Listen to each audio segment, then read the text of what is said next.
Hey guys, Mr. Backerberg here. In this video we're going to look at solving equations graphically. Now you're probably used to solving equations algebraically. So if we had the equation 2x minus 5 equals 0, to solve this algebraically we would add this 5 over to the other side. So we would get 2x equals 5, and then we'd have to divide both sides by the 2, so we would get an x value of 5 halves, which is the same as 2.5.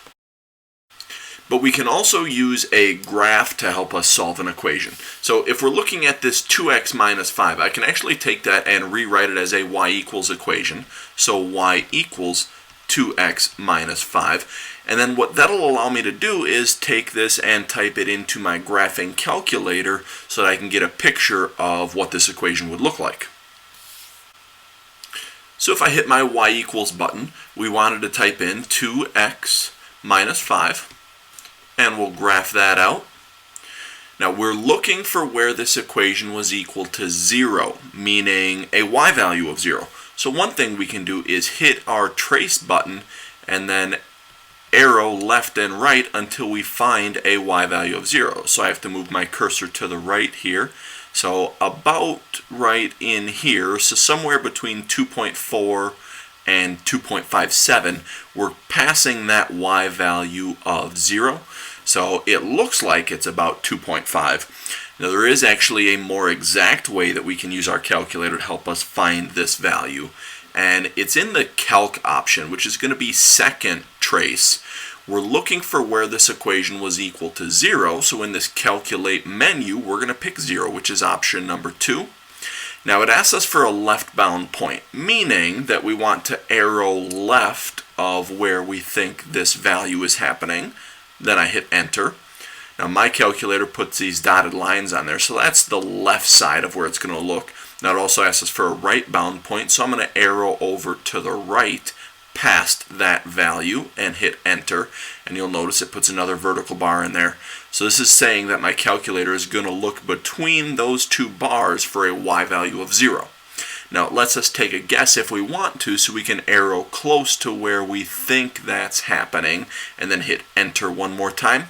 Then our calculator will tell us that we've got a 0 at x equals 2.5, meaning that at an x value of 2.5 the y value is equal to 0. Just like we saw algebraically. So in this example, we're going to look at solving an equation by finding x-intercepts. So we're going to look at the equation 2x squared minus 3x minus 2 equals 0. And we're going to solve this graphically, so I'm going to use my graphing calculator. So I've already hit my y equals button, and I already have my equation typed in, 2x squared minus 3x minus 2. So I'm going to graph out this equation, and then when we're looking for x-intercepts, we're looking for where our graph crosses through the x-axis. So you'll notice that this graph crosses through our x-axis at two places, meaning that we're going to have two solutions. To find the exact solutions, I'm going to use that calculate menu, meaning that I'm going to hit second and then trace. We're looking for x-intercepts, and actually another name for x-intercepts is zeros. So we're going to use option number 2 in here, 0. Now there are two answers, so I'm going to have to do each one separately. So I'm going to start with this x-intercept on the left-hand side. So when it asks me for a left bound point, I want to arrow left of where that x-intercept is happening. Then I'll hit enter. And then it asks me for a right bound point, so I'm going to go just to the right of where that x-intercept is happening. We can take a guess, but we don't have to. We can just hit enter one more time. So this tells me that I have an x-intercept at x equals negative 0.5 or negative 1/2. So that's one of the solutions.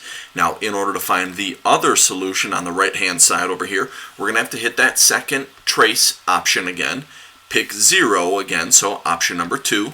Now we're going to have to go over by the other point. And again, it wants a left bound point, so I want to make sure that I'm on the left hand side of where that x-intercept is happening. I'll hit enter. Then it asks me for a right bound point again, so I'm going to arrow over to the right past where that x-intercept is happening. Hit enter. Again, we can take a guess, but we don't have to. We can just hit enter one more time. Now this one is telling me that my other x-intercept is happening at an x value of 2. So going back to our equation here, we said that we had x-intercepts at our first one on the left-hand side was at -1/2, and our other x-intercept happened at an x value of 2.